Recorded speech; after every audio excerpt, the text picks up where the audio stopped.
নমস্কার বন্ধুরা, আজকে তোমাদের আমি একটা নতুন রেসিপি করে দেখাবো। এটা দেখতে পারছো কি? এটা হচ্ছে বিচি কলা।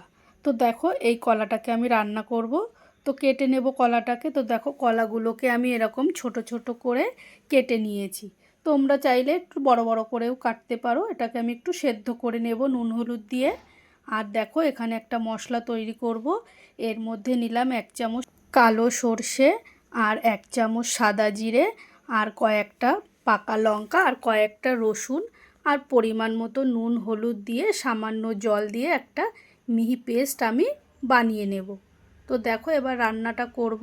প্রথমে কড়াইতে আমি বেশ খানিকটা কিন্তু সর্ষের তেল গরম করে নিয়েছি।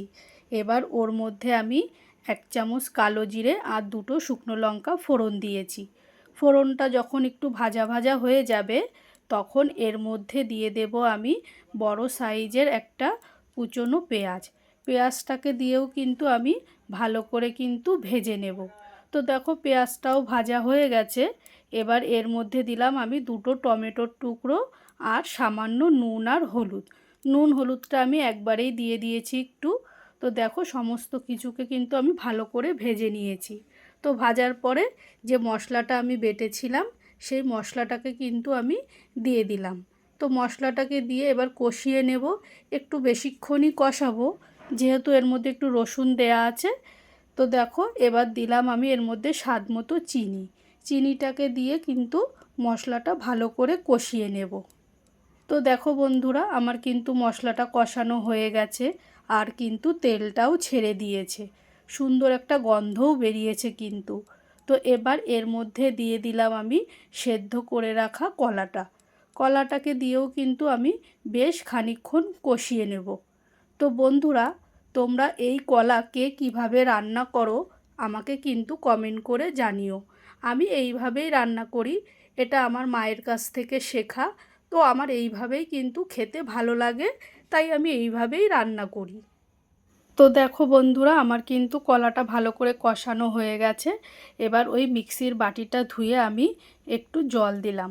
জলটা দিয়ে আমি একটু নাড়িয়ে চাড়িয়ে নেব। তো দেখো, একটু জলটা কম হয়েছে, আমি আবারও একটু জল দেব। যেহেতু এটা গা মাখা ঝোল রাখবো, এই কলার কিন্তু ঝোলটা খেতেই দারুণ লাগে।